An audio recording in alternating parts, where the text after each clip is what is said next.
2020년 3월 어느 날 저녁이었어요. 인터넷에서 우연히 전능하신 하나님 교회 영화를 보게 됐죠. 예전에도 기독교 영화를 많이 봤지만 이렇게 마음을 울린 영화는 처음이었어요.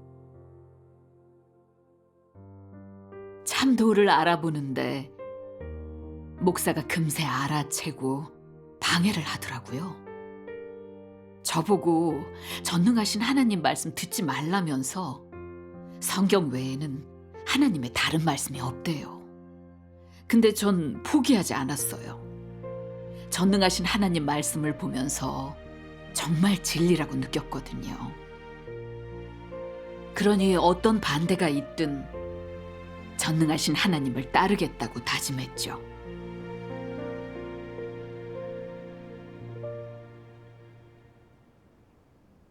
전 어려서 예수님을 믿었고 커서는 교사로 일하게 됐어요. 기독교와 윤리 도덕에 관한 과목을 가르쳤죠. 지금은 수마트라의 공립중학교 교사로 일하고 있어요. 그럼 어떻게 전능하신 하나님의 말세복음을 받아들이셨나요? 전능하신 하나님 교회 영상을 보게 되면서요. 2020년 3월 저녁 시간이죠. 수업에 사용할 좋은 예를 찾으려고 유튜브에서 설교집을 찾고 있었어요. 밤 늦게까지 설교를 몇십 개 봤지만 고리타분하기만 하고 빛비춤도 없고 듣다 보니 지루하기만 하더라고요. 그러다 기독교 영화가 눈에 들어왔어요. 이는 얼마나 아름다운 소리인가. 이 영화에 빠지게 됐죠. 전능하신 하나님 말씀도 읽고 주의 재림에 관해 얘기하는데 제가 들어본 적이 없는 내용이었어요. 예전에도 기독교 영화를 많이 봤는데 이렇게 마음을 울린 영화는 처음이었어요. 그리고 하나님의 이름이 바뀌었다. 그 영화도 있었는데 신기해서 끝까지 다 봤어요. 그날 밤 영화의 내용이 생각나 잠이 오질 않는 거예요. 하나님의 이름이 정말 바뀐 건가? 너무 궁금했어요. 그냥 이야기인지 아니면 영화에서 말한 것처럼 하나님이 정말 오신 건지, 그들이 본 말씀이 진짜 하나님 말씀인지요. 정말 하나님이 오셨고 이름이 바뀌었는데 놓치면 어떡하나 싶었죠. 마음이 급해서 빨리 답을 알고 싶었어요. 그러다 코로나가 터지면서 재택근무를 하게 됐는데 그러니 그 영화들을 볼 시간이 더 많아졌죠. 기쁘더라고요. 이렇게 좋은 기독교 영화는 처음 봤거든요. 전 다른 사람들도 볼 수 있게 이 영화를 페북 타임라인에 공유하기 시작했죠. 좋다고 하는 댓글이 참 많았어요. 근데 전능하신 하나님 교회를 공격하는 댓글도 있었어요.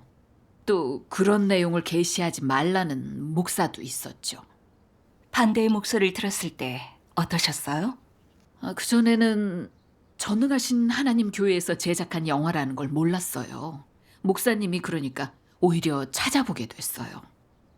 궁금해서 전능하신 하나님 교회를 검색해 보게 됐는데 검색 결과에 하나님 나라 강림 복음 사이트가 나오더라고요. 그래서 이것저것 보다가 전능하신 하나님의 말씀을 보게 됐어요.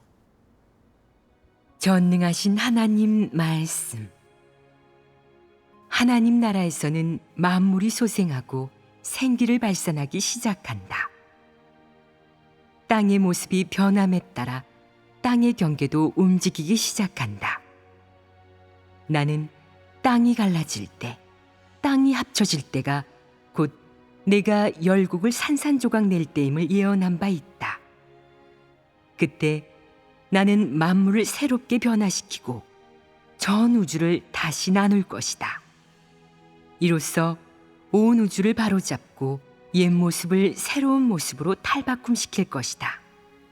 이는 나의 계획이고 나의 행사이다. 열국 백성이 나의 보좌 앞으로 돌아올 때 나는 즉시 하늘의 모든 풍요로움을 세상에 베풀어 세상이 나로 말미암아 더없이 풍요로워지게 할 것이다. 옛 세상이 존재할 때 나는 열국에 크게 진노하고 온 우주에 공개할 행정법령을 반포할 것이다. 이를 위반하는 자는 형벌에 처해질 것이다. 내가 온 우주를 향해 말을 할 때 모든 이가 나의 음성을 듣는다. 즉, 온 우주 아래에서 행한 나의 모든 행사를 보는 것이다. 나의 뜻을 거스르는 자, 다시 말해 사람의 행위로 내게 맞서는 자는 나의 형벌 속에서 쓰러질 것이다. 나는 하늘의 무별을 모두 새롭게 바꿀 것이다. 나로 인해 해와 달도 새롭게 바뀌어 더 이상 예전의 하늘이 아닐 것이며 땅의 만물도 새롭게 바뀔 것이다. 이는 나의 말로 말미암아 이루어질 것이다. 온 우주 아래의 열국을 다시 나누고 나의 나라로 바꿔 땅에 있는 나라를 영원히 소멸시키고 나를 경배하는 나라가 되게 할 것이다. 또한 땅에 있는 나라는 모두 멸하여 존재하지 않게 할 것이다. 온 우주 아래에 있는 사람 중 마귀에 속하는 자는 모두 멸망당할 것이며 사탄을 경배하는 모든 자들은 나의 불사름 속에서 쓰러질 것이다. 즉, 현재의 흐름 속에 있는 사람을 제외한 모든 이들이 잿더미로 변할 것이다. 종교계는 내가 만민을 형벌할 때 각각 다른 정도로 나의 나라로 돌아올 것이고 나의 행사로 말미암아 정복될 것이다.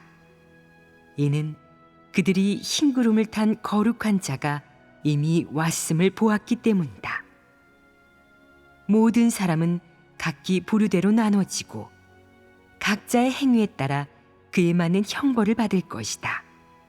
나를 대적하는 자는 모두 멸망할 것이나 땅에서의 행위가 나와 관련이 없는 자는 그의 행동으로 말미암아 땅에 존재하고 아들들과 백성들의 다스림을 받게 될 것이다. 나는 만국 만민에게 나타나고 땅에서 친히 음성을 발할 것이며 나의 대업이 이루어졌음을 선포하여 모든 사람이 이를 직접 목도하게 할 것이다. 정말로 놀라운 말씀이었어요. 가슴이 뛰는 게 느껴지더라고요. 이 권병의 말씀은 거스를 수 없다는 그런 느낌으로 저한테 다가왔어요. 이 말씀에서 권병과 위력을 느꼈고 사람의 말이 아니라 하나님 음성 같더라고요. 어쨌든 말로 표현하기 어려운 느낌이었죠. 근데 또 궁금하기도 했어요. 영화 속 인물이 다 중국인들이라 정말 중국인들이 찍은 게 맞나 했죠. 중국은 무신론 정권이 다스리는 나라고 또 대부분 부처를 섬기거나 우상을 숭배하잖아요. 그런 나라에 주님이 오실까? 그 말씀이 하나님 말씀일까? 의문이 들더라고요. 그럴수록 이 궁금증을 확실하게 풀고 싶었어요. 그래서 하나님 나라 강림 복음 사이트에 있는 연락하기 대화창을 클릭하고 한 자매와 대화했죠. 예배에 참석해 보겠냐고 묻길래 전능하신 하나님 말씀과 진리에 대해 알고 싶다고 했죠.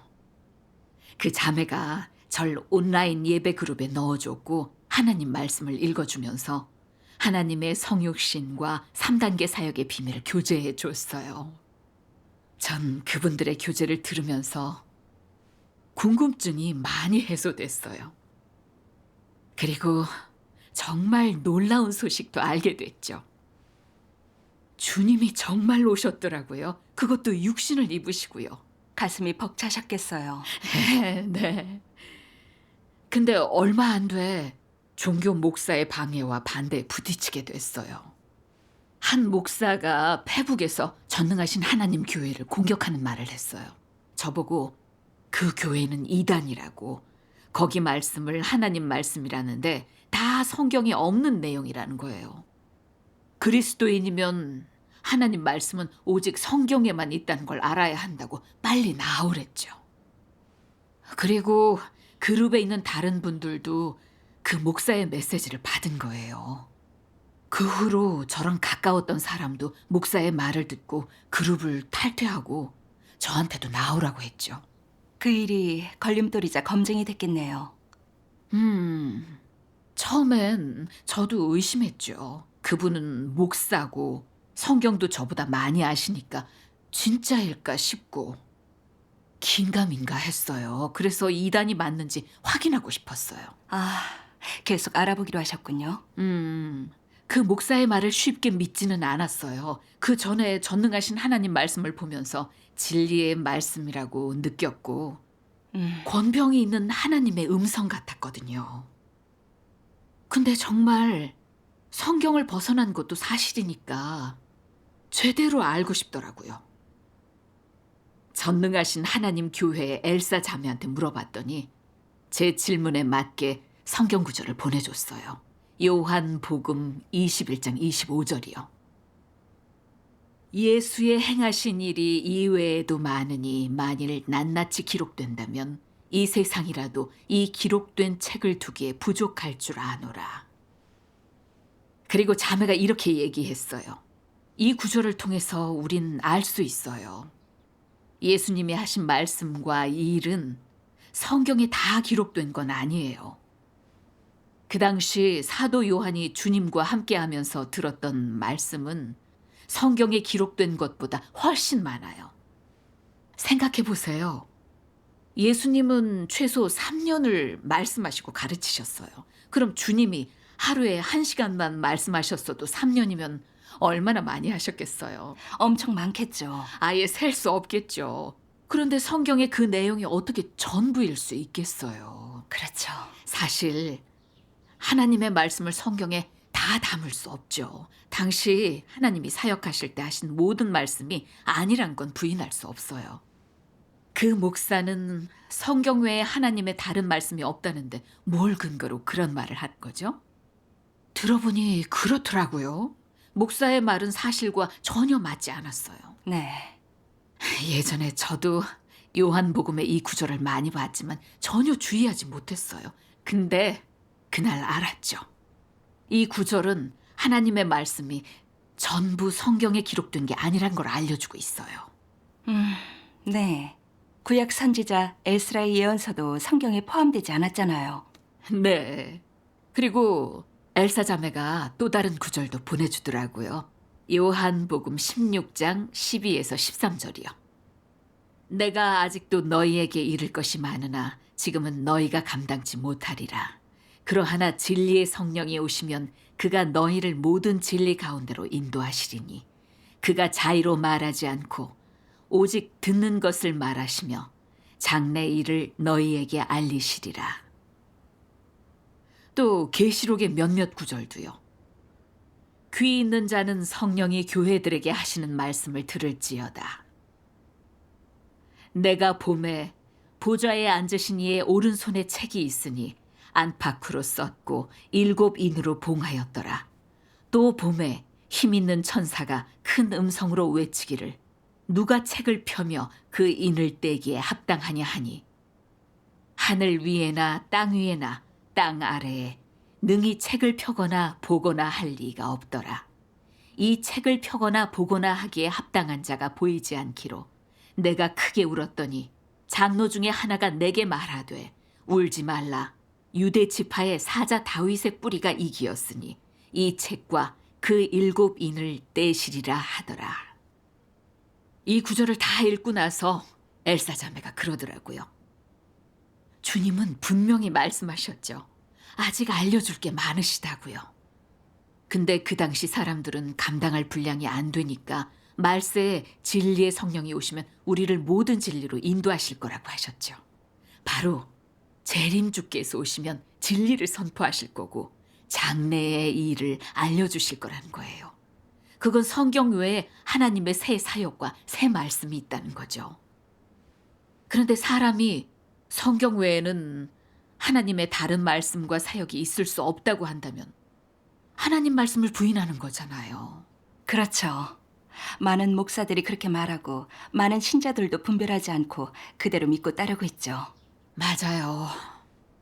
저도 자매의 교제를 통해 알게 됐어요. 하나님의 말씀과 사역을 성경에 제한하는 건 잘못된 거였죠. 하나님은 말세에 성경에 기록된 것보다 훨씬 많은 말씀을 하세요. 계시록에는 봉인된 책을 능히 열고 볼 자가 없다고 했으니 그 책은 분명 성경이 아닌 거예요. 지금 우린 매일 성경을 보잖아요. 근데 재림주가 오시면 그 두루마리 책을 펴시고 그 안의 내용을 알려주신다고 했죠. 이건 성경 외에도 하나님의 새로운 말씀이 있다는 걸 말해주는 거였어요. 곧바로 또 전능하신 하나님 말씀을 봤어요. 성경에 기록된 제한적인 내용은 하나님의 모든 사역을 대변할 수 없다. 사복음서를 모두 합쳐도 100장이 되지 않는다. 무화과 나무를 저주한 일, 베드로가 주를 3번 부인한 일, 예수가 십자가에 못 박혔다가 부활한 후 제자들 앞에 나타난 일, 금식에 관한 것, 기도에 관한 것, 아내를 버림에 관한 것, 예수의 출생, 예수의 족보, 예수가 제자들을 세운 것 등등 얼마 되지 않는 것들만 기록되어 있을 뿐이다. 하지만 사람은 이것을 보배로 여기고 지금의 사역과 대조할 뿐만 아니라 예수가 평생 행한 사역이 그것뿐이라고 생각한다. 마치 하나님이 그 사역들 외에는 다른 사역을 못하는 것처럼 말이다. 이는 터무니없는 생각 아니겠느냐.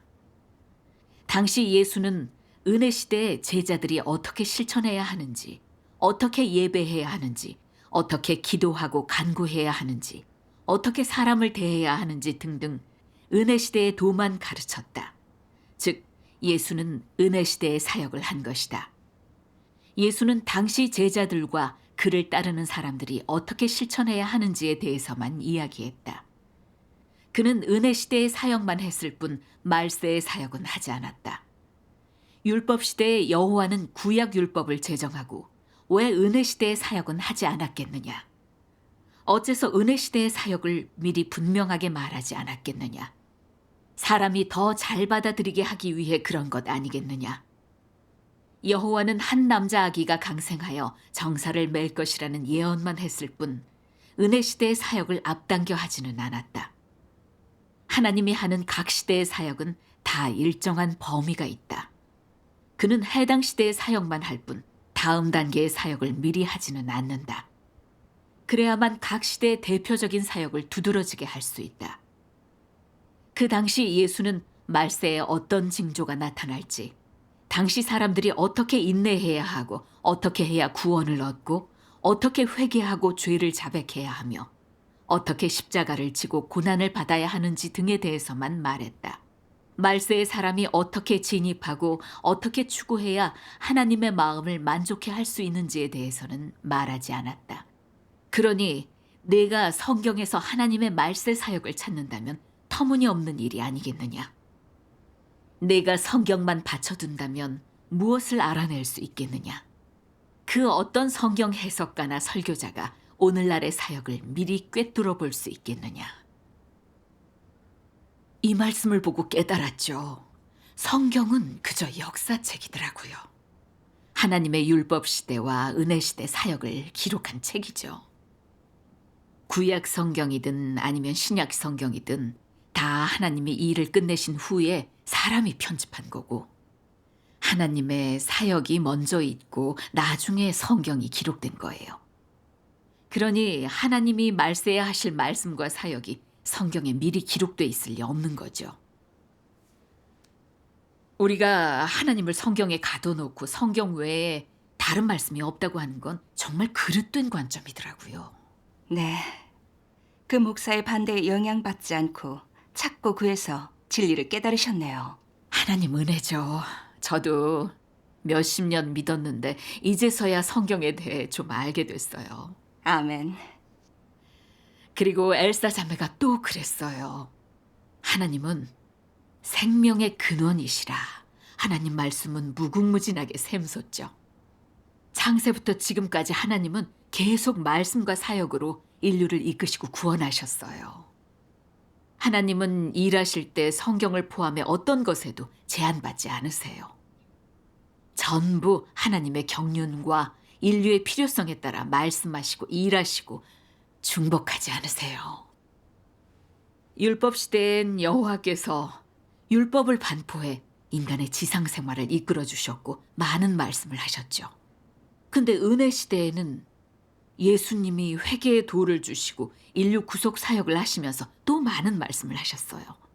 그 말씀은 구약 성경이 기록되지 않았고 구약 성경을 뛰어넘었어요.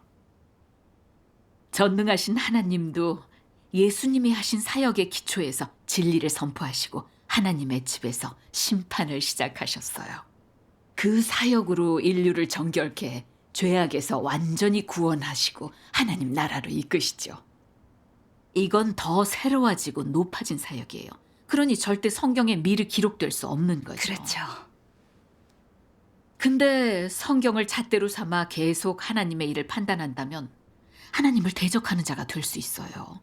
과거 예수님을 대적했던 바리새인을 보세요. 성경을 완강하게 고집했어요. 예수님이 하신 말씀과 사역이 구약 성경과 다르다고 정죄하고 대적했고 결국 예수님을 십자가에 못 박았잖아요.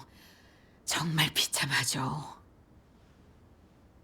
그리고 또 전능하신 하나님 말씀도 봤어요.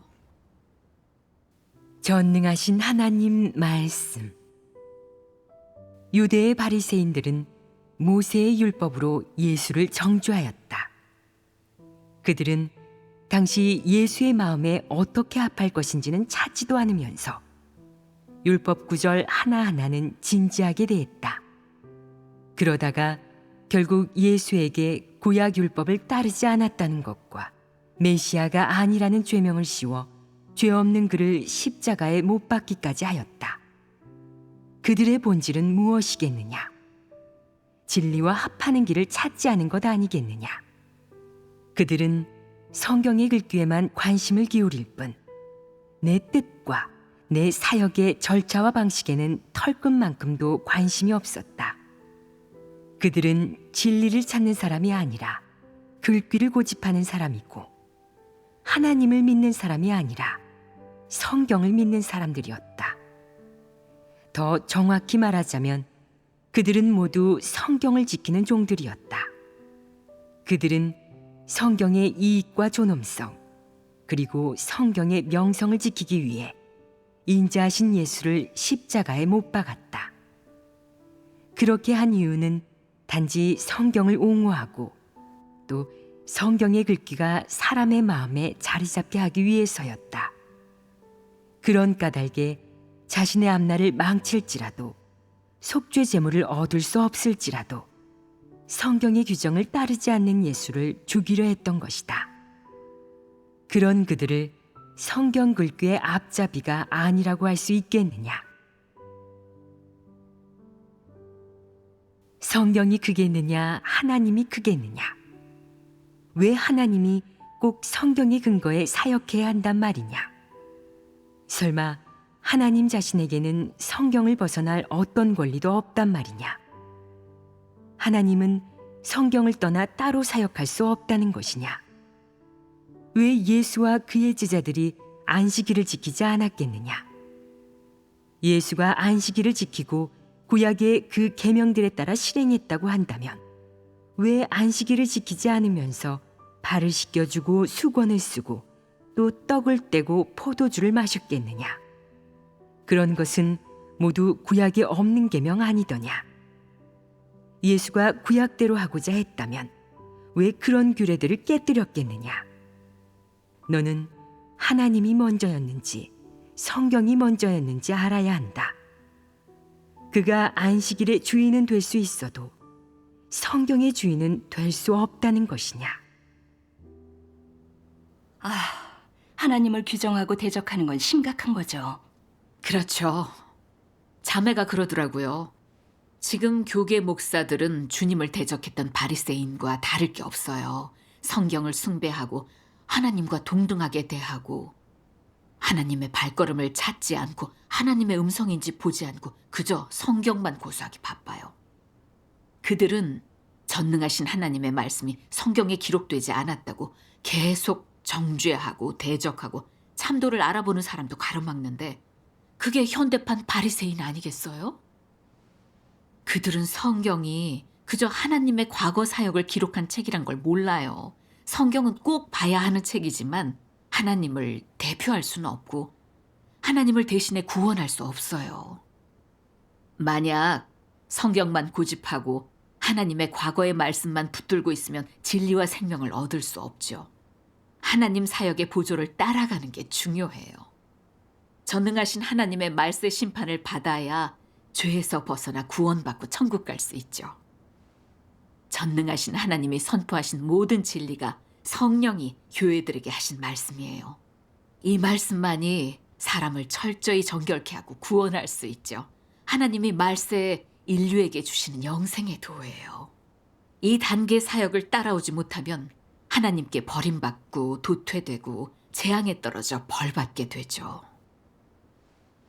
그렇죠. 이 얘기를 듣고 많은 걸 얻었어요. 성경에 대해 객관적으로 알게 되니까 더 이상 방해받지 않게 됐죠. 아멘. 하나님께서 나타나 사역하실 때마다 교계 지도자들이 항상 대적했더라고요.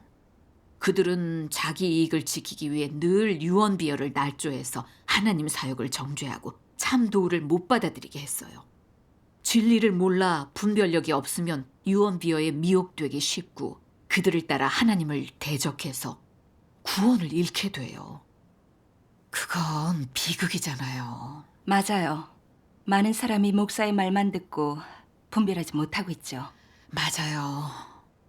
그래서 진리를 갖춰 분별력을 키워 하나님을 저버리지 않겠다 다짐했죠. 아멘. 한 달 정도 지났을 때 또 다른 목사가 저한테 메신저랑 왓츠앱으로 메시지를 보냈더라고요. 예수님이 2000년 전에 강생하시면서 성경의 예언이 다 이루어졌다고. 근데 주님이 여성의 모습으로 오셨다고 하는데 성경에 여성으로 온다는 예언이 있니예요. 주님은 성육신 하실 리 없고 여성으로 올 수도 없다면서 전능하신 하나님은 사람일 뿐이라는 거예요. 그리고 다른 두 목사도 절 공격했어요. 제가 잘못 믿는다고 정죄하고 판단했죠. 목사들이 그럴 때 어떻게 하셨어요? 우린 하나님을 판단하면 안 된다고 말했죠. 하나님은 영이신데 단지 사역의 필요성 때문에 인간의 형상을 취하셨을 뿐이라고. 전능하신 하나님을 믿는 건 하나님 영의 본질을 지니고 진리를 선포하셨기에 믿는 거지 육신을 보고 믿는 게 아니라고요. 그리고 엘사 자매한테도 물으니 그렇게 말해줬어요. 하나님이 말세의 인자가 되신다는 예언도 성경에 아주 많아요. 바로 인자의 나타나는 날, 인자의 임함, 인자가 오리라. 전능하신 하나님이 오셔서 진리를 선포해 심판 사역을 하심으로써 그 예언들이 다 이루어졌어요. 말세에 여성으로 성육신하신 건 정말 사람의 관념에 안 맞아요. 그치만 하나님 사역이 사람의 관념과 다를수록 더 비밀이 있고 더 큰 의미가 있어요. 그럼 하나님이 여성으로 성육신하신 것엔 어떤 진리의 비밀이 있는 걸까요? 그분 말씀을 보시면 알게 돼요. 그리곤 하나님 말씀을 보내줬어요. 하나님의 각 단계 사역에는 모두 실질적인 의의가 있다. 예수는 예전에 왔을 때는 남성으로 왔었지만 이번에는 여성으로 왔다. 이를 통해 하나님이 남자와 여자를 만든 것은 모두 그의 사역을 위해서이며 하나님께는 성별의 구분이 없음을 알 수 있다. 그의 영은 얼마든지 자유롭게 육신을 취할 수 있고 그 육신은 하나님을 대표한다. 남자든 여자든 하나님이 입은 육신이라면 모두 하나님을 대표한다는 말이다. 하나님께는 성별의 구분이 없다. 그는 자신의 뜻대로 할 수 있으며 그의 사역은 그 어떤 제약도 받지 않고 매우 자유롭지만 모든 단계에 다 실질적인 의의가 있다. 하나님은 2번 성육신했는데 두말할 필요 없이 말세에 성육신한 것이 마지막이며 그는 자신의 모든 행사를 보여주기 위해 왔다. 만약 이번 단계에서 하나님이 성육신하여 직접 사역하는 모습을 보여주지 않는다면 사람은 영원히 하나님이 여자가 아닌 남자일 것이라는 관념을 가질 것이다. 이전까지 사람들은 하나님은 남자여야만 하고 여자는 하나님으로 불릴 수 없다고 생각했다. 가령 성육신한 하나님이 단지 남자라면 사람은 그를 남자로 규정하고 남자의 하나님으로 대하지 결코 여자의 하나님이라고 여기지 않을 것이다. 그렇게 되면 남자들은 하나님이 자신들과 같은 성별이니 하나님은 남자들의 머리라고 여길 것이다. 그럼 여자들은 어떻게 되겠느냐? 이는 불공평한 일이다. 그것은 사람을 차별하는 것이 아니겠느냐? 그렇게 된다면 하나님이 구원하는 대상은 모두 자신과 같은 남자뿐일 테고 여자는 그 누구도 구원을 받지 못하게 될 것이다. 하나님은 인류를 창조할 때 아담도 만들고 하와도 만들었다. 하나님은 아담만 만든 것이 아니라 자신의 형상대로 남자와 여자를 만들었다. 하나님은 남자의 하나님일 뿐만 아니라 여자의 하나님이기도 하다. 이 말씀에 따라 교제했어요. 하나님은 영이시나 성육신한 인자가 되시려면 성별을 가지셔야만 합니다. 첫 번째 성육신은 남성이셨고 말세에는 여성으로 오셨는데 다 하나님을 잘 알고 단정짓지 않게 하기 위한 거예요. 태초에 하나님은 당신의 형상에 따라서 남자를 빚으시고 여자도 빚으셨죠. 그래서 성육신은 남성도 될 수 있고 여성도 될 수 있어요. 만약 늘 남성으로 성육신하시면 사람은 하나님을 남성으로 단정 지을 거고 그저 남자의 하나님이시고 남자만 구원하실 거라고 착각할 수 있어요. 그건 오해잖아요. 네. 하나님은 남녀를 평등하게 보시죠. 남자도 구원하시고 여자도 구원하세요. 남자든 여자든 다 피조물이니까요. 사실 하나님의 성육신이 남성이든 여성이든 다 하나님이세요. 하나님의 본질은 영원 불변하니까요. 다 진리를 선포하실 수 있고 인류 구원을 이루실 수 있죠. 네. 우린 하나님의 성육신이 여성이라고 해서 그 육신을 부인해서는 안 되고 하나님의 사역도 부인해서는 안 돼요. 많은 사람이 이 부분에서 넘어지죠. 하나님이 여성으로 오셨다고 하면 바로 부인하고 거부하잖아요. 정말 그래요. 그 후에 전능하신 하나님 말씀 보면서 더 분명해졌어요. 그럴 리 없다는 논리를 내려놓아라.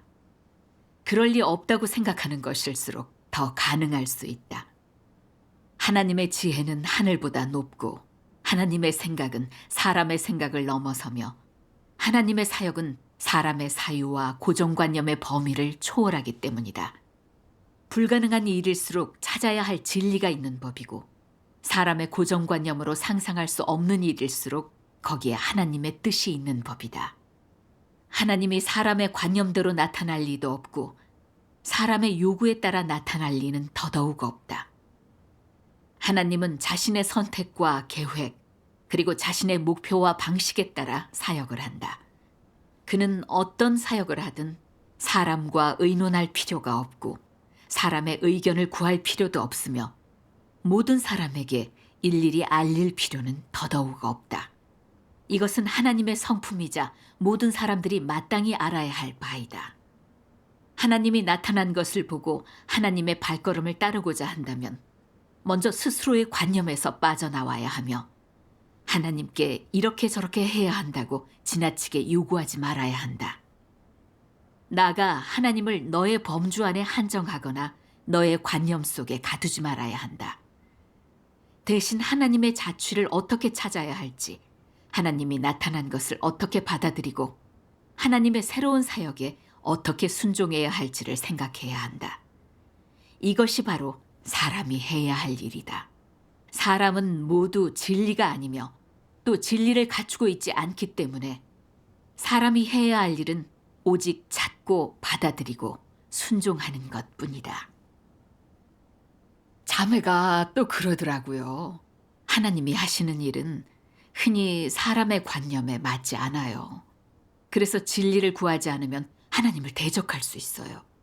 주님이 말 구유에서 태어나신 건 사람의 관념에 맞나요? 예수님은 나사렛 분이시고 메시아라 하지도 않았는데 사람 관념에 맞았나요? 주님은 하나님이신데 성전에 가지 않고 안식일도 안 지키시고 오히려 쫓기시다 십자가에 못 박히셨어요. 그건 사람 관념에 맞나요? 전혀 맞지 않죠. 네.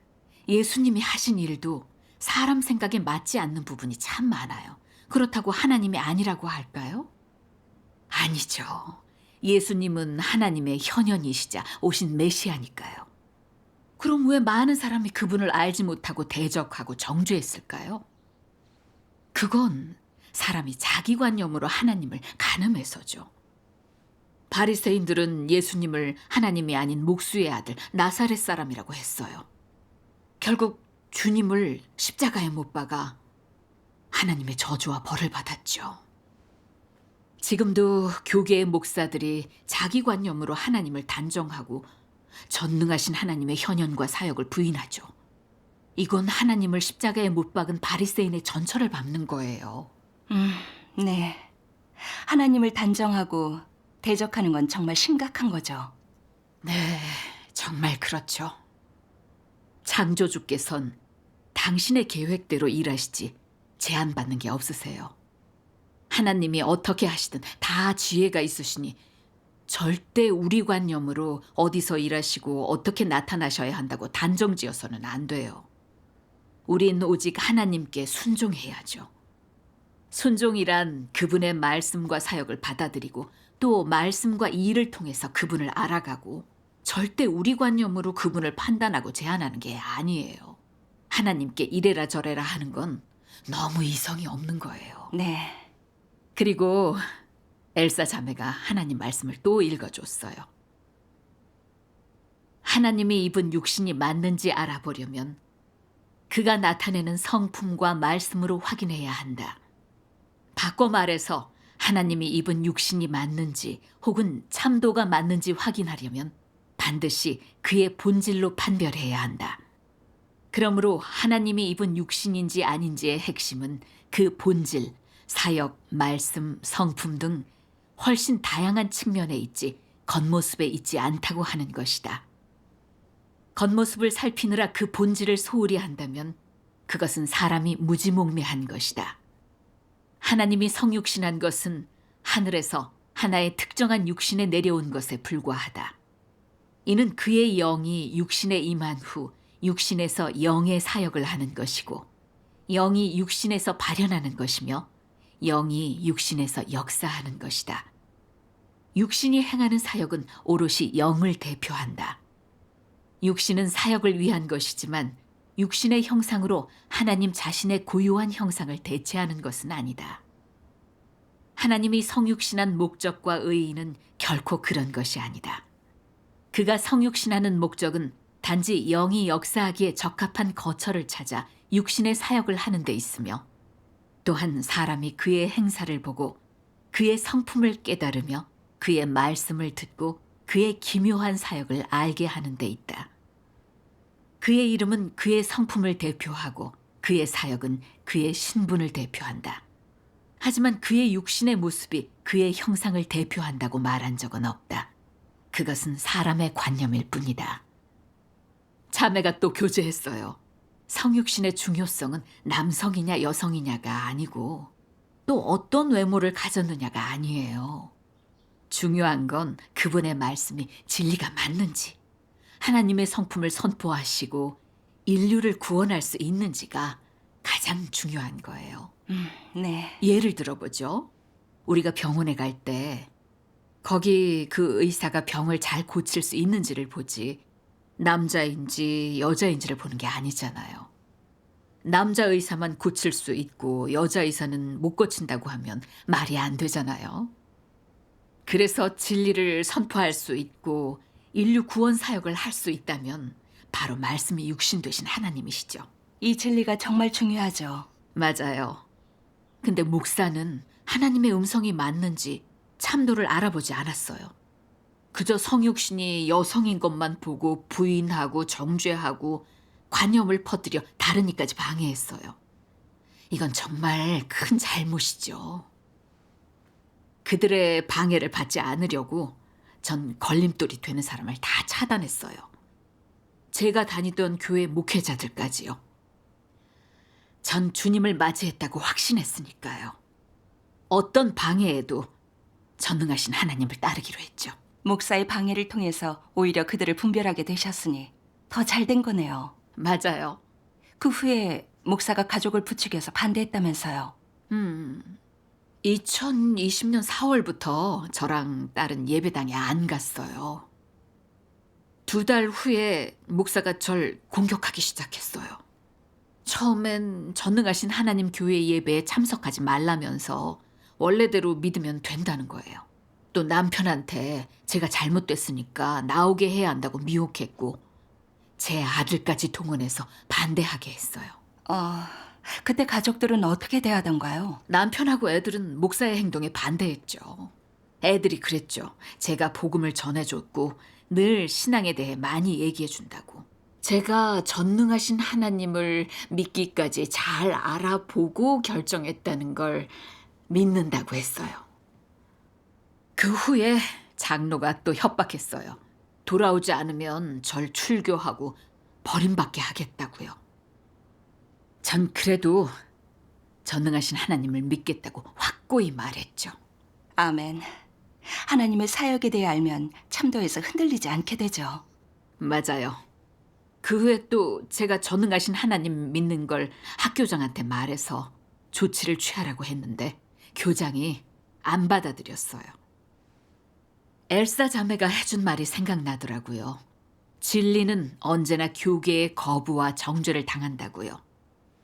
2000년 전 주님이 진리로 인류 구속을 하실 때도 유대교가 정죄하고 져버렸죠. 특히 종교의 지도자, 대제사장, 서기관, 바리새인들은 자기 지위와 밥그릇 때문에 주님을 공격하고 모독하고 신자들을 미혹했어요. 그들은 하나님을 대적하고 해악을 끼치는 적그리스도죠.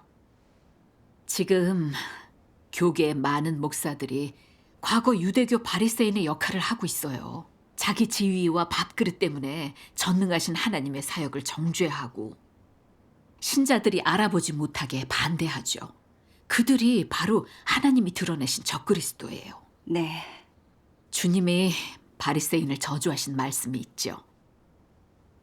화 있을진저 외식하는 서기관들과 바리새인들이여, 너희는 천국 문을 사람들 앞에서 닫고 너희도 들어가지 않고 들어가려 하는 자도 들어가지 못하게 하는도다. 화 있을진저 외식하는 서기관들과 바리새인들이여, 너희는 교인 하나를 얻기 위하여 바다와 육지를 두루 다니다가 생기면 너희보다 배나 더 지옥 자식이 되게 하는도다. 목사들은 전능하신 하나님의 말씀이 진리인 걸 알고도 거부하죠. 늘 사람들의 숭배와 헌금을 누리려고 해요. 자기 지위를 지키려고 우리가 주님을 맞이하지 못하게 가로막고 있어요. 그게 적그리스도죠. 그쵸. 그들은 영혼을 삼키는 악마들이고 하나님께 저주받을 자들인데 그들을 따르면 같이 지옥에 가겠죠. 맞아요. 지금도 계속 목사의 공격과 방해가 이어지고 있지만 그들이 어떤 유언비어를 퍼뜨리든 전 영향받지 않아요. 전능하신 하나님의 말씀은 진리이자 우리를 정결케 하고 구원하는 영생의 도임을 확신하니까요. 진정 하나님의 현현을 사모하는 사람은 전능하신 하나님 말씀을 보면 하나님의 음성을 알아듣고 보좌 앞으로 돌아오게 돼요. 감사하네요. 아멘.